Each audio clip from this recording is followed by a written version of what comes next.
Assalamualaikum warahmatullahi wabarakatuh. Selamat pagi semuanya. Bagaimana sekarang? Apakah semuanya dalam keadaan baik-baik saja? Tetap sehat, tetap jaga diri. Seperti yang kita tahu, kalau kita lihat berita di TV, berita di media-media cetak, ataupun berita di internet, sekarang Indonesia mengalami kenaikan kasus yang cukup signifikan. Kalau kalian update, bahkan sekarang 59 negara itu menolak adanya turis dari Indonesia, saking parahnya Indonesia. Malaysia, Singapura itu menolak kedatangan orang Indonesia. Mungkin kita nyangkanya kita baik-baik saja, kita nggak ada kasus COVID di sekitar kita, tapi nyatanya sekarang lagi meningkat lagi. Kita tahu bahkan di kota Tasik saja sekarang ini cukup meningkat, cukup signifikan.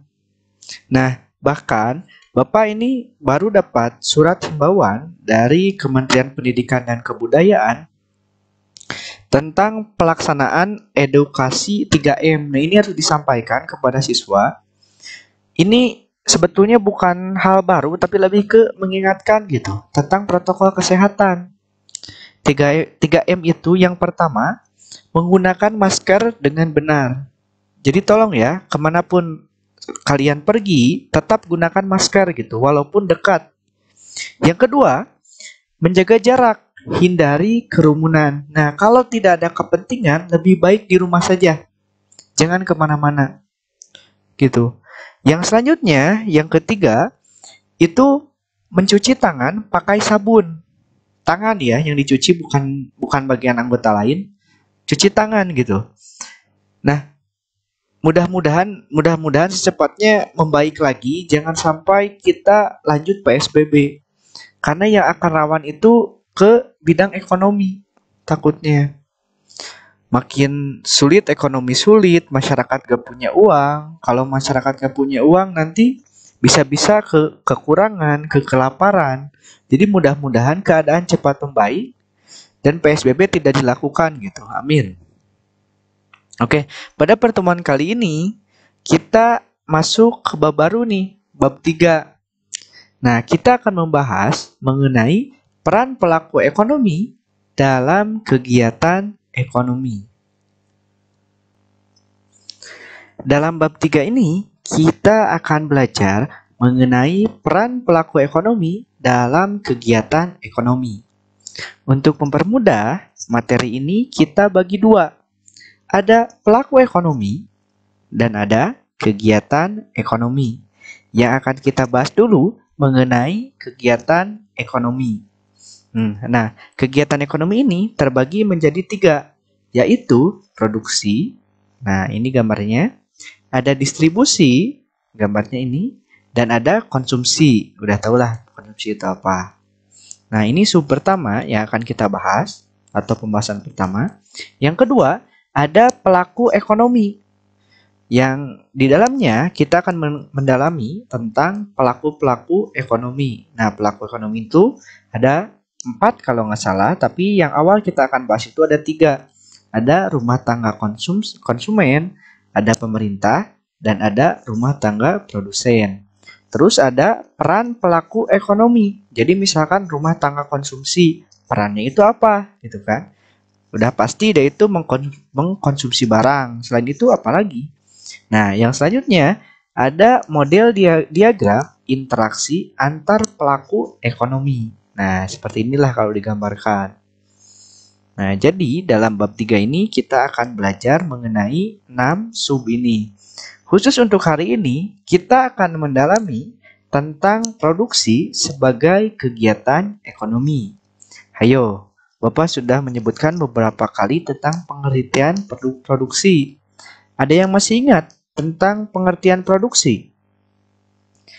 Produksi sebagai kegiatan ekonomi. Yang harus kita pahami dulu adalah pengertian produksi. Apa sih produksi gitu kan? Nah, produksi adalah kegiatan menambah faedah atau kegunaan suatu barang atau menciptakan benda baru sehingga lebih bermanfaat. Dalam memenuhi kebutuhan, produk yang dihasilkan dalam proses produksi berupa barang dan jasa. Nah, kalau barang itu berwujud, kayak misalkan HP, laptop itu barang. Nah, kalau jasa itu tenaga, kayak Gojek misalkan, Gokar, terus misalkan tempat pijat gitu kan. Nah, itu kan tenaga, ataupun GoClean gitu kan. Nah, inti dari produksi itu menambah faedah atau menambah kegunaan suatu barang. Contohnya misalkan pohon. Oke, kita tahu bahwa pohon itu pasti berguna kan ya. Dia menghasilkan kayu ataupun misalkan buah gitu. Itu berguna, tapi akan lebih berguna kalau kita produksi pohon tersebut atau kita proses. Contoh, pohon kita tebang menjadi kayu gelonggongan. Nah, kayu kan kurang bermanfaat nih. Paling jadi apa kayu gitu kan. Nah, selanjutnya menciptakan benda baru dari kayu ini. Misalkan apa? Misalkan dikerjakan oleh pengrajin kayu.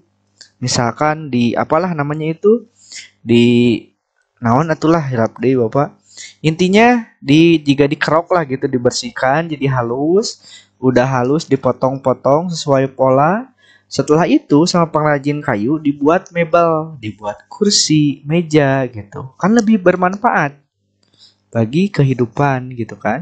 Yang tadinya kayu ataupun pohon diolah menjadi lebih berfaedah ataupun lebih berguna menjadi mebel ataupun kursi atau kayu. Kursi atau meja, maaf gitulah. Agak error biasalah. Bagian kedua adalah faktor-faktor produksi. Setelah kita tahu bahwa produksi itu menambah faedah ataupun kegunaan suatu barang. Nah, dalam proses produksi itu memerlukan faktor-faktor produksi. Nah, faktor-faktor produksi ini diperlukan untuk menunjang kegiatan produksi. Nah, faktor produksi itu terbagi menjadi 4. Nah, ada faktor produksi alam, kedua ada faktor produksi tenaga kerja, ketiga ada faktor produksi modal, yang keempat ada faktor produksi keahlian. Sebelum ke itu, ini terbagi menjadi 2. Ada faktor produksi variabel, isinya itu faktor produksi alam dan juga faktor produksi tenaga kerja. Terus ada faktor produksi tetap, isinya ada faktor produksi modal dan juga faktor produksi keahlian. Bedanya apa gitu kan antara variabel dan tetap? Kalau variabel adalah faktor produksi yang dapat diubah jumlahnya dalam waktu cepat. Contohnya, faktor produksi alam itu bisa berupa tanaman, bisa berupa minyak, bisa berupa batu bara, ataupun bisa berupa daging. Kalau ini digambarkan ikan ya. Nah, ini bisa dirubah dengan cepat. Misalkan hari ini kita gambarkan itu minyak lah. Kita menggunakan untuk produksi itu 1 liter misalkan. Besok kita rubah betul lebih banyak 2 liter, kan bisa dirubah dengan cepat gitu minyak. Termasuk juga bahan alam. Misalkan inilah kita karet misalkan. Sekarang kita butuh 1 kilo. Oke, 5 jam kemudian kita butuh 2 kilo. Kan cepat, bisa ditambah dengan cepat ataupun dikurangi dengan cepat. Selanjutnya, faktor produksi tenaga kerja. Nah, ini juga bisa ditambah dan dikurangi dalam waktu cepat. Hari ini banyak pekerjaan nih, kita mempekerjakan 10 orang. Besok pekerjaannya intensitasnya berkurang. Misalkan kalau 10 orang nih terlalu banyak menggajinya, untuk besok dikurangi misalkan cuma 5 orang. Kan bisa ditambah atau dikurangi dalam waktu cepat. Nah, tenaga kerja ini ada beberapa jenis nih. Pertama, ada terdidik. Yang kedua, ada terlatih. Yang ketiga, ada tidak terdidik dan tidak terlatih. Nah, kalau terdidik adalah tenaga kerja yang mendapatkan keahliannya dari pendidikan. Jadi tidak bisa dari pengalaman ataupun dari belajar misalkan dari orang lain lah, kayak gini contohnya itu. Kalau terdidik itu kayak dokter, kayak misalkan insinyur gitu kan, itu kan harus terdidik. Tidak mungkin dokter dia otodidak gitu kan, dipercaya untuk menyuntik orang, kan tidak bisa, harus dibuktikan dengan sertifikat. dari jalur pendidikan. Yang kedua, ada terlatih. Kalau terlatih adalah tenaga kerja yang mendapat keahliannya dari pengalaman. Jadi tidak sekolah pun dia bisa. Contohnya apa? Montir misalkan. Yang kedua, contohnya tukang jahit itu bisa. Itu kan mereka tidak perlu sekolah, tinggal belajar kepada orang lain, tidak perlu ada ijazah tukang jahit, tidak perlu ada ijazah montir, kan bisa mereka membuka bengkel sendiri gitu. Membuka tempat bordil sendiri gitu kan. Itu bisa. Yang selanjutnya, tidak terdidik dan tidak terlatih. Ini adalah tenaga kerja yang biasanya menggunakan tenaga saja. Mereka tidak perlu sekolah, tidak perlu keahlian. Contohnya misalkan, maaf ya, tukang bangunan.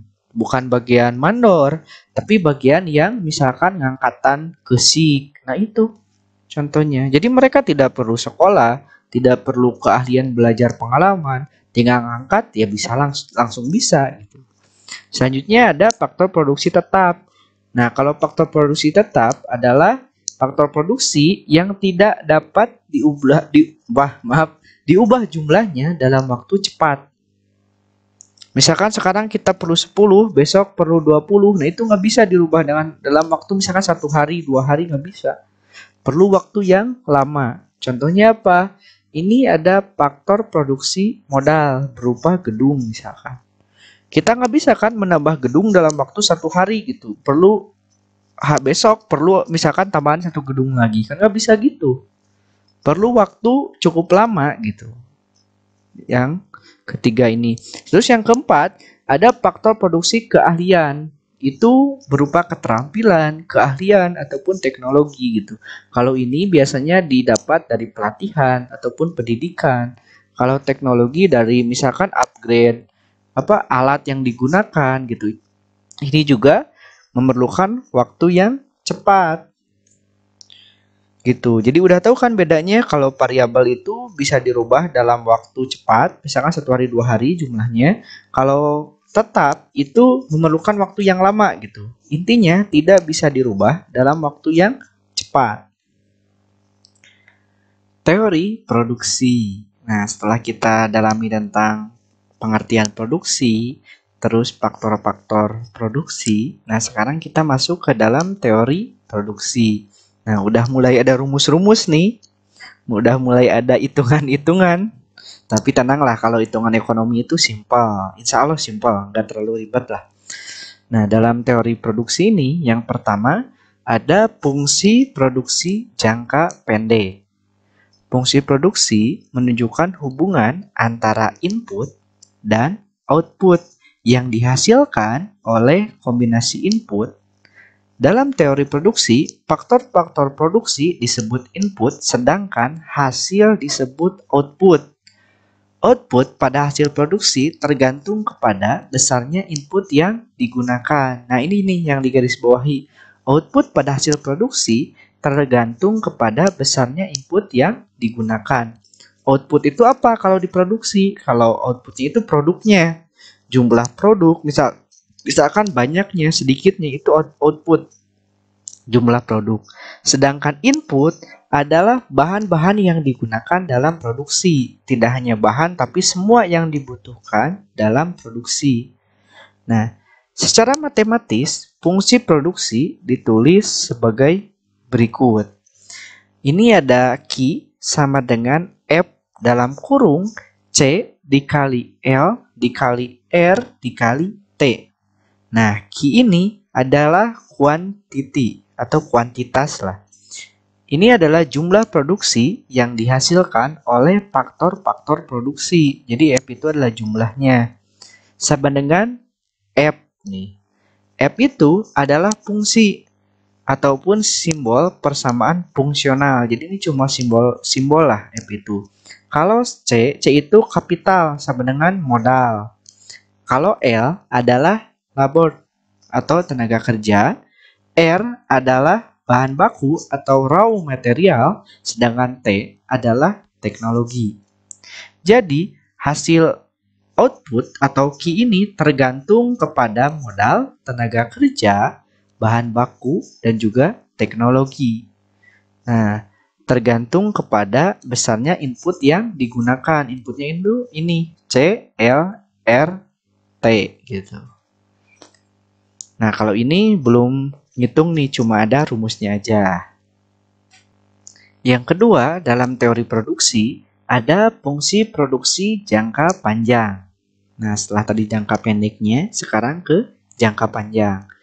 Dalam jangka panjang, semua faktor produksi yang digunakan dalam proses produksi bersifat variabel. Masih ingat variabel apa tadi? Artinya, dapat dirubah dalam waktu yang cepat. Jadi meskipun itu keahlian, skill, meskipun itu gedung, meskipun itu mesin, digambarkannya kalau jangka panjang dapat dirubah dengan cepat. Nah, kalau digambarkan ini nih ada mesin. Lihat, yang A 1, kombinasi B 2, kombinasi C 4. Artinya dapat dirubah dengan waktu yang cepat gitu. Mesinnya ini. Nah, konsep fungsi produksi jangka panjang dengan menggunakan dua faktor produksi dapat digambarkan dengan kurva isoquant namanya. Nah, isoquant itu artinya terbagi dari dua kata ya. Iso itu artinya sama, sedangkan quant itu artinya kuantitas. Jadi, kurva isoquant memperlihatkan semua kombinasi input akan menghasilkan output dalam jumlah yang sama. Nah, berikut ini tabel dan kurva kombinasi input untuk menghasilkan 50 unit output dan kurva isoquantnya. Nah, ini kurvanya, ini tabelnya. Perhatikan ya, intinya kurva isoquant itu adalah menghasilkan output dalam jumlah yang sama. Nah, bagaimanapun kombinasi inputnya. Lihat, hasilnya 50 unit. Ini ada A, kita gambarkan ini hari pertama itu 50 unit, hari kedua 50 unit, hari ketiga 50 unit, dan hari keempat 50 unit. Nah, ini selanjutnya kita menggunakan kombinasi input. Jadi kombinasinya akan menghasilkan output yang sama. Contoh, pada hari pertama atau bagian A, kita menggunakan satu mesin dan 8 tenaga kerja. Itu menghasilkan 50 unit. Hari kedua, kita ubah lagi kombinasinya. Mesinnya 2, ditambah mesin, tenaga kerjanya dikurang 4. Jadi jumlahnya 4. Hasilnya tetap 50 unit. Hari ketiga, diubah lagi kombinasinya. Mesin ditambah menjadi 4, tenaga kerja dikurang lagi menjadi 2. Outputnya tetap 50. Nah, untuk kombinasi keempat atau hari keempat, outputnya tetap 50, jadi menghasilkan barang tetap 50, kombinasinya dirubah lagi. Mesinnya ditambah yang tadinya 4 menjadi 8, tenaga kerjanya dikurangi yang tadinya 2 menjadi 1. Nah, tapi tetap outputnya 50. Bagaimana? Apakah masih pusing atau kurang dipahami? Nah, ini tabelnya. Terus kita masukkan dalam kurva nih. Ini ada sisi Y dan sisi X. X itu sama dengan modal. Yang ini nih, modal. Sedangkan Y itu sama dengan tenaga kerja. Kita istilahnya gimana ya? Namanya kita sambungkan nih antara modal sama tenaga kerja. Pertama, kombinasi A. Lihat, modalnya 1 yang ini. Tenaga kerjanya 8. Jadi bentuk kurvanya 1 modal disambungkan kepada Y tenaga kerja di sini. Nah, bentuknya seperti ini. Yang kedua, itu modalnya 2 di sini. Terus tenaga kerjanya 4. Nah, modal 2, tenaga kerja 4. Ini kombinasi B atau tadi kita sebutnya hari kedua. Nah, selanjutnya kombinasi C, modalnya 4 di sini. Tenaga kerjanya 2. Nah, 4 ini 2. Selanjutnya kombinasi D, modalnya 8 yang ini. Nah, ini tenaga kerja 1. Ini 8, sambungkan ke 1 di sini. Nah, jadi intinya ini garis ini selama kurvanya atau garis penyambungnya di dalam garis ini tidak melebihi, itu bisa disebut kombinasi untuk menghasilkan 50 unit. Jadi misalkan modalnya mau 4, mau 2, mau 1, yang penting nyambungnya tetap di dalam garis ini. Itu. Ini namanya kurva isoquant. Bagian ketiga adalah penambahan dan perluasan produksi. Nah, dalam penambahan dan perluasan ini, yang bagian A-nya yaitu teori produksi dengan satu faktor input yang berubah. Nah, jadi ini merupakan teori yang sangat sederhana sebetulnya, karena hanya menggambarkan jumlah produksi dan juga jumlah tenaga kerja. Masih ingat kan faktor-faktor produksi? Nah, faktor produksi itu ada 4 nih. Ada alam, ada tenaga kerja, ada modal, dan keahlian. Nah, dalam rumus ini atau dalam teori ini, karena teori produksi dengan satu faktor input yang berubah, dimisalkan bahwa produksi alam atau faktor produksi alam jumlahnya tetap, misalkan 10 tetap 10. Faktor produksi modal tetap, misalkan gedungnya 1 tetap 1. Faktor produksi keahlian ini tetap jumlahnya. Yang berubah hanya faktor produksi tenaga kerja. Misal, faktor produksi alamnya 50, faktor gedungnya 1, terus keterampilannya 20 misalkan, atau teknologinya 20. Yang berubah hanya tenaga kerjanya. Hari pertama tenaga kerjanya 2. Ini jumlahnya sama ya. Hari kedua jumlah tenaga kerjanya ditambah misalkan 5. Nah, untuk jumlah faktor alam, faktor modal, faktor keahlian itu tetap, yang berubah hanya faktor produksi tenaga kerjanya saja. Nah, suatu proses produksi memerlukan faktor-faktor produksi untuk menghasilkan barang atau jasa. Jika salah satu faktor produksi bertambah 1 unit atau inputnya bertambah 1, maka output juga bertambah sejumlah 1 unit. Nah, tambahan hasil produksi karena ditambahnya satu faktor produksi disebut produk marginal. Secara matematis, produk marginal dirumuskan. Nah, ini rumusnya nih. Produk marginal itu ada rumusnya ternyata. Rumusnya itu MP sama dengan segitiga. Segitiga ini selisih ya. Jadi MP sama dengan selisih TP dibagi selisih L. TP itu total produksi gitu. Nah, jika tenaga kerja bertambah secara otomatis, produk rata-rata akan bertambah. Nah, yang dirumuskan AP atau produk rata-rata sama dengan TP total produksi sama dibagi L. L itu tenaga kerja. Peningkatan produksi yang semakin menurun dapat digambarkan dalam tabel dan kurva. Nah, peningkatan produksi ini dari satu faktor input yang berubah. Nah, kalau digambarkan dalam tabel, nih seperti ini digambarkan dalam tabel. Masih ingat kan rumusnya? Rumus MP, rumus AP ini nih. Nah, kalau kita gambarkan, lihat ya. Ini yang berubah hanya tenaga kerja.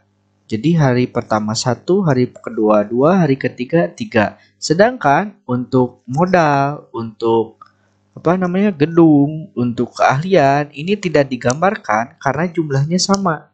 Jadi mau tenaga kerjanya 1, 2, itu faktor yang lain itu jumlahnya sama. Jadi tidak digambarkan di sini, hanya tenaga kerja yang digambarkan. Nah, ini kalau di soal, ini hanya ada TP saja, tenaga kerja dan TP. Sedangkan MP sama AP itu kosong, tidak ada. Tapi ini untuk contoh ya, dicontohkan ada 3. Nah, kita mengisi MP terlebih dahulu atau produk marginal.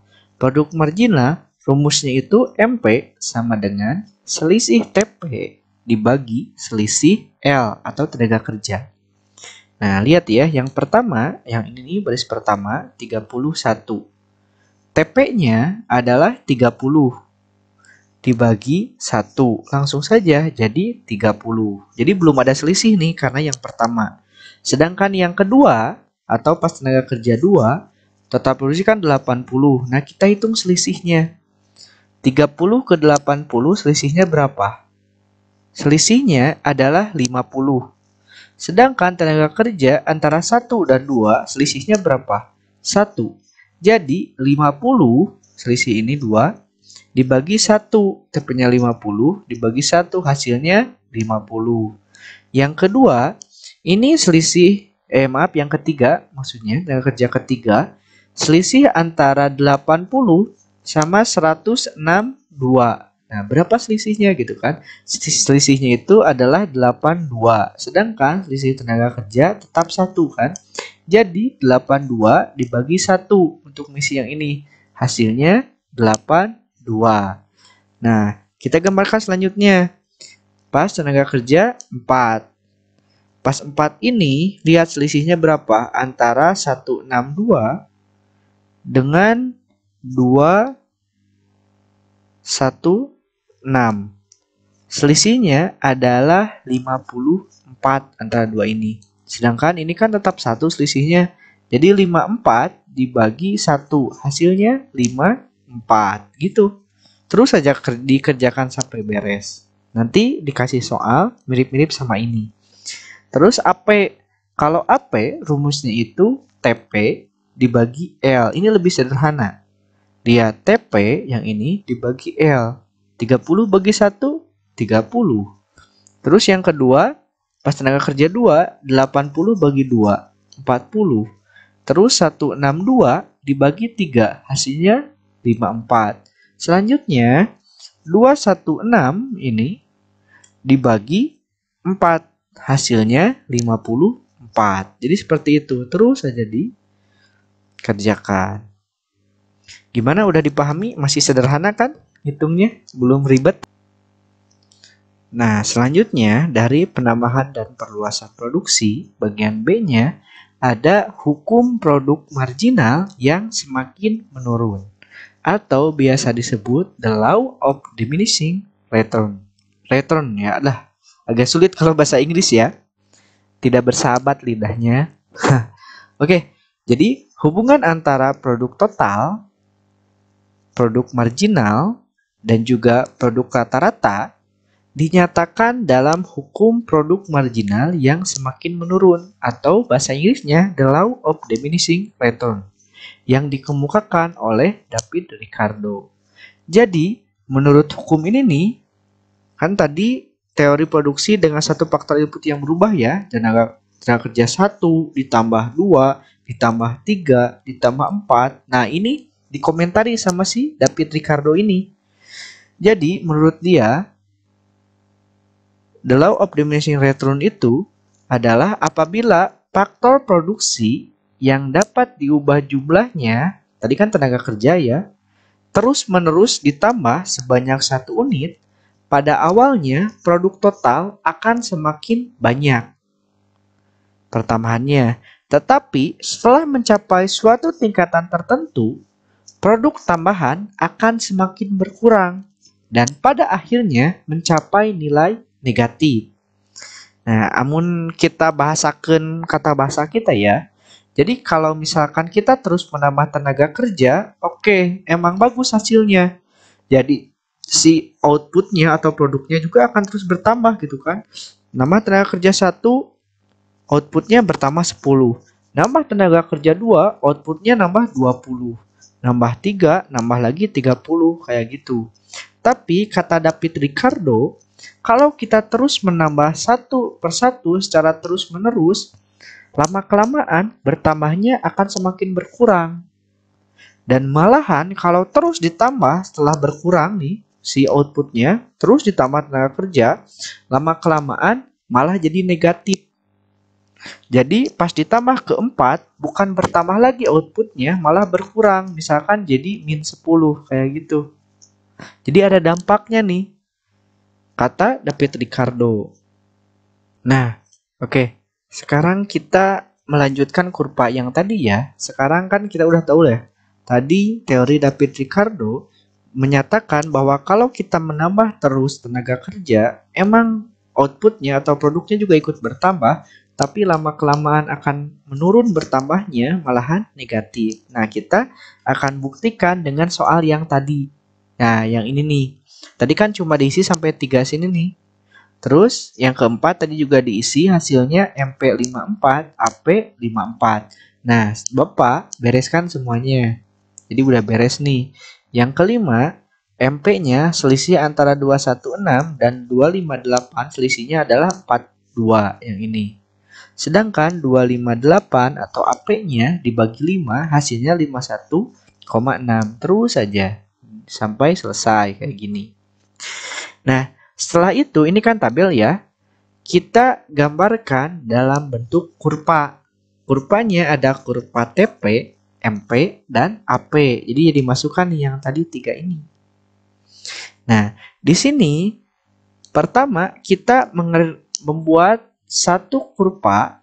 Kurvanya itu garis ininya, garis bawah nih adalah tenaga kerja. Sedangkan garis atasnya ini diisi ini produk total atau TP. Lihat ya. Satu tenaga kerja menghasilkan 30. Lihat, 1 menghasilkan 30. 2 tenaga kerja menghasilkan 80. 2 tenaga kerja menghasilkan 80. Selanjutnya, 3 tenaga kerja menghasilkan 162. Nah, 3 tenaga kerja menghasilkan 162 dan seterusnya. Udah bisa kan kurva TP seperti itu, sederhana. Jadi setelah mengerjakan semua ini, dibuat kurvanya. Udah TP nih. Sekarang buat kurva lagi di bawahnya akan tetapi pas satu jajar gitu. Isinya yang pertama, garis atasnya kita isi dengan MP, sedangkan garis bawahnya tetap tenaga kerja. Lihat ya. MP ya, MP yang ini disambungkan dengan tenaga kerja. Pertama, tenaga kerja 1, MP-nya 30 ya. Tenaga kerja 1, MP-nya 30 di sini. Ini MP dulu. Selanjutnya, tenaga kerja 2, MP-nya 50. Tenaga kerja 2, MP-nya terus. Nah, di sini 50 di sini. Selanjutnya, tenaga kerja 3, MP-nya 82. Nah, tenaga kerja 3, MP-nya 82 di atas di sini. Udah. Itu tadi MP. Sekarang kita masukkan AP-nya. Kita memasukkan AP dalam kurva kedua yang bawah ini. Nah, jadi digabung dengan MP kalau AP itu. Lihat ya. Tenaga kerja 1, AP-nya 30. Nah, 1, 30 di sini. Terus, tenaga kerja 2, AP-nya 40. Tenaga kerja 2, AP-nya 30. Nah, titik ini nih, ini 30. Selanjutnya, tenaga kerja 3, AP-nya 54. Nah, tenaga kerja 3, MP-nya 54. Sampai situ paham? Nah, jadi semuanya diisikanlah di sini, disambung-sambungkan. Nah, kalau udah nyambung semua, ini ada tulisan tahap 1, tahap 2, tahap 3. Nah, ini untuk menggambarkan the law of diminishing return tadi, kata David Ricardo. Jadi kalau ditambah terus, lama-kelamaan emang bertambah, tapi ada masanya dia stuck bahkan jadi negatif. Oke. Lihat ya, tahap 1 itu tenaga kerja 1 sampai 3. Nah, 1 sampai 3. Ini juga 1 sampai 3. Nah, ini kita buat garis ke atas. Nah, ini tahap 1 disebutnya. Tahap 2, ini tenaga kerja 4 sampai 8. Lihat ya, 4 sampai 8. Nah, ini kita juga tarik garis ke atas. Ini tahap 2. Ini ya. Terus tahap ketiga ada tenaga kerja 9 sampai 10. Kita tarik juga garis ke atas. Nah, ini tahap 3. Udah paham sampai situ? Nah, selanjutnya udah buat 3 ini kita jelaskan maksud dari peningkatan-peningkatan ini dari tiap tahap. Nah, ini penjelasannya ada di note kalau di PPT. Jadi kalau PPT dari Bapak sarankan buka dalam aplikasi WPS. Jadi tulisan notnya kebuka. Kalau bukan di WPS itu tidak akan kebuka. Jadi kalian ngegantung informasinya. Kalau di WPS ada keterangannya. Keterangannya, lihat ya. Pada tahap 1, pada penambahan produksi selama pertama 1 nih menjadi 3, produk total mengalami pertambahan yang semakin cepat. Nah, ini ya produk totalnya. Jadi 1 sampai 3 ini naiknya cepat banget nih. 30 ke 80 naiknya 50. Terus 80 ke 162 naiknya 82. Nah, itu di tahap 1. Jadi meningkatnya cepat. Saat ditambahkan 1 pekerja, meningkat outputnya cepat gitu. Tahap 2, keterangannya, penambahan tenaga kerja 4 sampai 8, produk tetap bertambah, tetapi pertambahannya semakin lama semakin sedikit. Pada tahap ini nih, tahap 2, hukum the law of diminishing return mulai berlaku. Lihat, saat tenaga kerja 4 nih, kan ini 216, pas kelima bertambahnya itu 42. Selanjutnya, saat tenaga kerja 5 ditambah lagi menjadi 6, 258, ininya 288, peningkatannya cuma sebesar 30, lihat ya. Jadi pada tahap 1 meningkatnya besar, pada tahap 2 emang tetap meningkat, tapi meningkatnya sedikit. Yang paling parah, saat tenaga kerja 7 ditambah lagi 1 jadi 8, meningkatnya tidak signifikan, cuma 3 meningkatnya. Dari 301 menjadi 304 gitu. Nah, di sini nih, saat titik tenaga kerja 8 ini, the law of diminishing return mulai berlaku.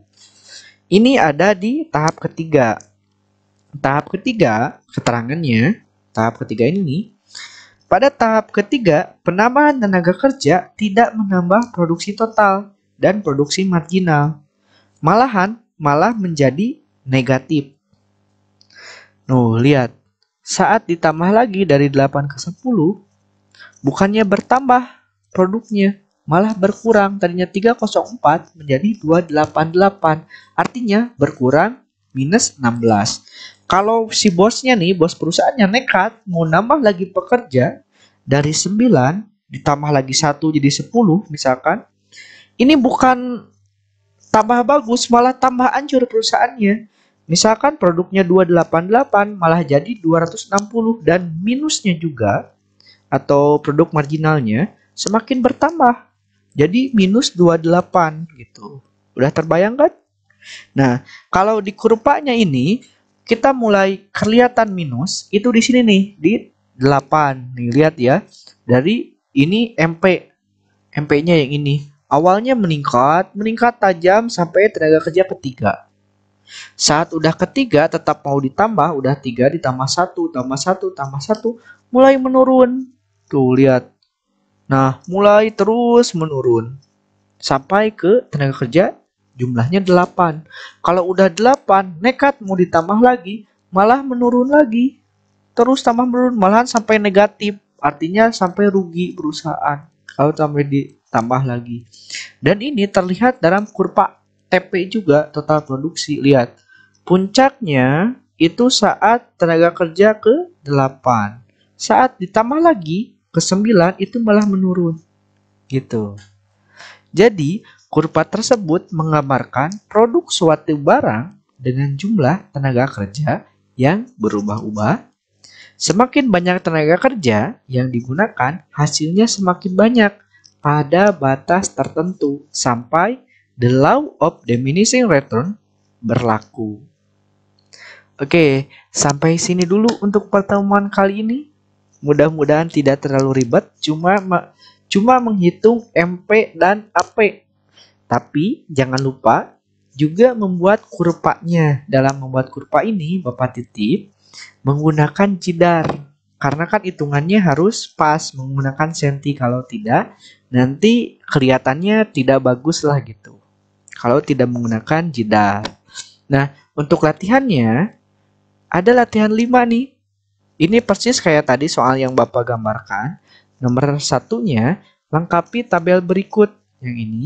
Nomor 2-nya, buat kurva TP, MP, AP kayak tadi kan. kurvanya TP, MPAP buat kurvanya. Yang ketiga, jelaskan peningkatan tahap 1, tahap 2, dan tahap 3 kayak tadi Bapak. Oke, buat rekan-rekan kalau ada yang ditanyakan, jangan malu-malu, silakan nanti insya Allah Bapak balas, insya Allah ya, Bapak balas secepatnya. Kalau telat mohon maaf. Jadi jangan malulah, kita belajarnya santai aja. Kalau mau video call, Pak mau video call kurang paham, oke, hayu. Pak mau chat aja, oke, gitu. Bapak titip jaga kesehatan, jadi bukan cuma diri kalian, juga keluarga kalian semua. Kalau bukan dari kita, siapa lagi gitu. Mudah-mudahan Tasik cepat membaik, Indonesia cepat membaik, dan kita dapat bertemu seperti biasa. Terima kasih. Wassalamualaikum warahmatullahi wabarakatuh.